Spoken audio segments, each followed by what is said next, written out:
The Black Dahlia mystery, one of the most infamous unsolved murders in American history, has fascinated and horrified the public for nearly 8 decades. But recent revelations from newly uncovered evidence and long-buried testimonies have led some investigators to believe the case is finally solved and the truth is far darker than anyone imagined. On January 15, 1947, the mutilated body of 22-year-old aspiring actress Elizabeth Short was discovered in a vacant lot in Los Angeles. Her corpse grotesquely posed and bisected at the waist, with a precision that suggested a killer possessing both anatomical knowledge and a chilling lack of humanity. For years, the LAPD pursued countless suspects, from Hollywood hangers-on to prominent doctors, but the case became mired in false confessions, media sensationalism, and public hysteria. Now, new research by cold case experts, coupled with the release of long-withheld police files, points convincingly to Dr. George Hodel, a wealthy and deeply corrupt physician with a disturbing history of abuse and an intimate familiarity with surgical procedures. Hodel had already been a prime suspect in the original investigation, but at the time, evidence was deemed circumstantial, and his influential connections shielded him from prosecution.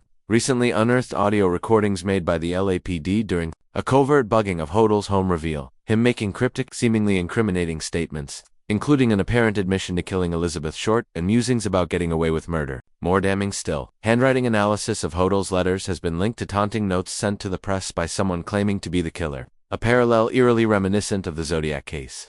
Former LAPD detective Steve Hodel, George's own son, has spent decades building a meticulous case against his father, and the accumulation of forensic evidence, witness accounts, and now publicly available archival materials appears to leave little doubt. The horror, however, is not only in the confirmation of the suspect, but in the implications. If George Hodel was indeed the killer, the murder was not a crime of passion but a sadistic, premeditated act committed by a man who thrived in Los Angeles high society while hiding monstrous tendencies.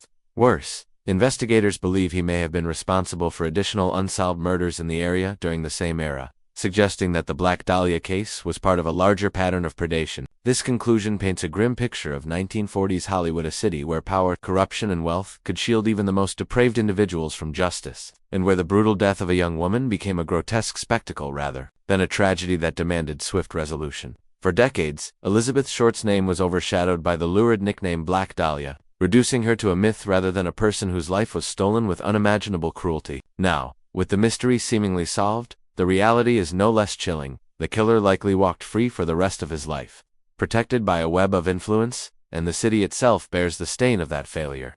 The final answer to the Black Dahlia mystery offers no comfort, only the grim acknowledgement that the monster behind the crime was hiding in plain sight all along.